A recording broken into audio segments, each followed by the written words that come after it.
So this woman is apparently crazy, and you should never date her.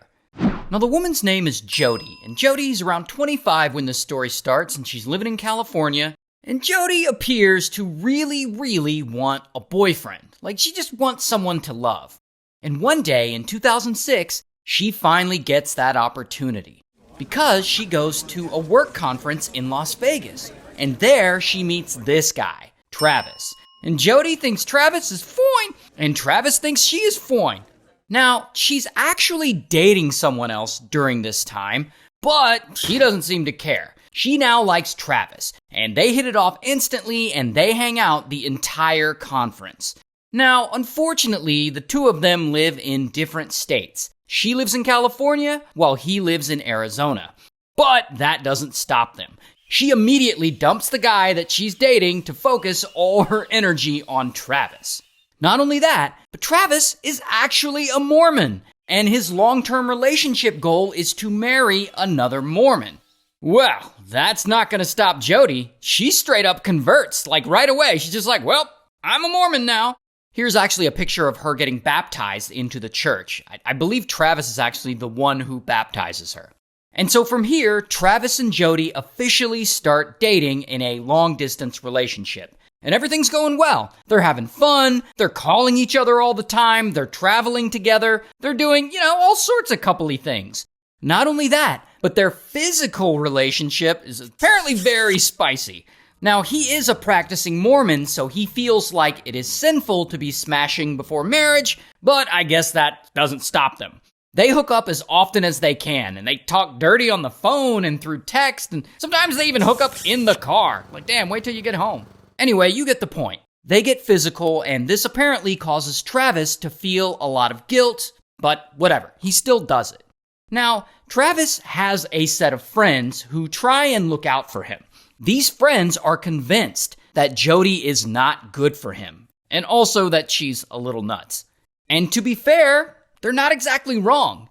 Jodi will sometimes get jealous and possessive and go through Travis's emails and his social media, and she's just like generally spying on him at all times. Sometimes she even follows him to the bathroom and waits outside to see if he makes a phone call or anything.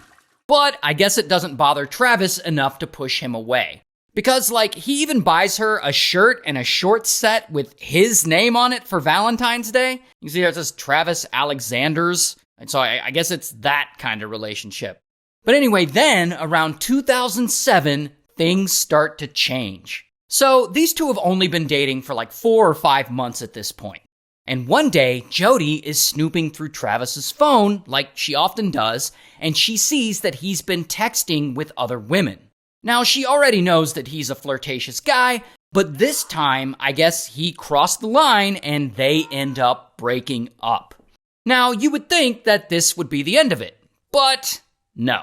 Jodi's crazy ass actually moves to be closer to him. She literally packs up all her stuff and moves from California all the way to Arizona to live just a little bit away from Travis's house. And so they do this whole, they're technically broken up, but they still smash thing. And to make it worse, Jodi starts helping him out by cleaning his house for money. I guess he just gives her the work. Imagine breaking up with someone and then they just show up at your house like, hey, can I vacuum your living room? All right, but anyway, to be fair to Travis, he actually does try and move on and date other women.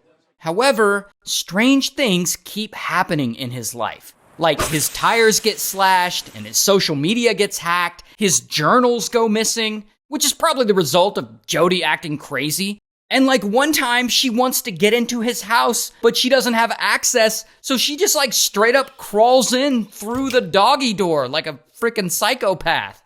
But anyway, here's where their on-again, off-again relationship starts to go wrong. Through all of this, Travis and Jodi continue to smash, even though he's trying to move on. But Jodi, she's not trying to move on. She wants Travis back, and she wants him all to herself. Regardless, he's actively going out on dates with other women, trying to find someone new. And eventually, he does meet one particular nice woman, and he thinks she is fine. While Jodi, she decides to move away from Arizona back to California and live with her grandparents. But despite not being in Arizona anymore, she still wants to be with Travis. Like, she still calls him, she still stalks his social media, and she still just keeps showing up in his life. All the while, they seem to keep up the occasional phone sex thing too. And so now we're in like 2008. And around this point, Jodi finds out about a trip Travis is going on to Cancun, Mexico. I guess it's like a yearly company trip, and I think he's allowed to invite people to go with him. And he decides to not invite Jodi to go with him. But you know who he does invite to go with him? That other woman that he likes. And so Jodi finds this out, and she's apparently all pissed off. And she is not gonna let him run off to Mexico with some other woman. So she goes and she steals a pistol from her grandparents. And then, several days before Travis is set to leave for Cancun, Jodi packs the gun in her bag. And then she suddenly just shows up at Travis's house to say hi. Now, by this point, Travis and that other woman are still going to Cancun, but they're just going as friends. I guess they ultimately decided not to date. But I don't know if Jodi knows this or if she even cares. And so Travis lets her into his place. So they're hanging out. And one thing leads to another, and they start smashing. And they're apparently having a real good time, and Travis has gotten a new digital camera, and so they decide to take some spicy photos of one another in the bed and apparently in the shower too.